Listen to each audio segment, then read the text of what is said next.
એક તરફ આજે વિશ્વ મહિલા દિવસની ઉજવણી ચાલી રહી છે, ત્યારે વડોદરાની અંદર કંઈક અલગ પ્રકારના દ્રશ્યો જોવા મળ્યા।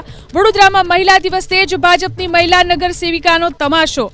સ્નેહલ પટેલે હાથ જોડીને મિની ટ્રેક્ટર ચલાવ્યાનો વિડીયો વાયરલ। મહિલા દિવસે યોજાયેલી રેલીમાં સ્નેહલ પટેલે ટ્રેક્ટર ઉપર સ્ટન્ટ કર્યા।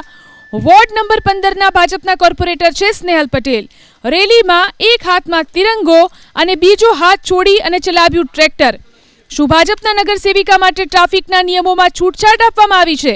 શું ભાજપના નગર સેવિકા હોય એટલે કોઈ કાર્યવાહી નહીં થાય?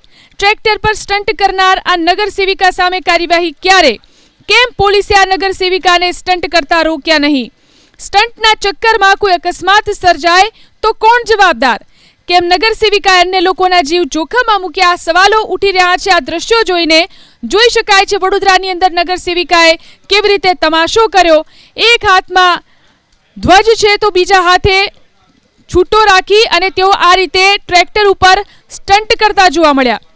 વોર્ડ નંબર 15ના ભાજપના કોર્પોરેટર છે સ્નેહલબેન કે જેમને આ રીતે ટ્રેક્ટર ચલાવી અને લોકોના જીવ જોખમમાં મૂક્યા। ત્યારે મોટો સવાલ એ છે કે ભાજપના નગર સેવિકા છે તો શું તેમની સામે કોઈ કાર્યવાહી નહીં થાય?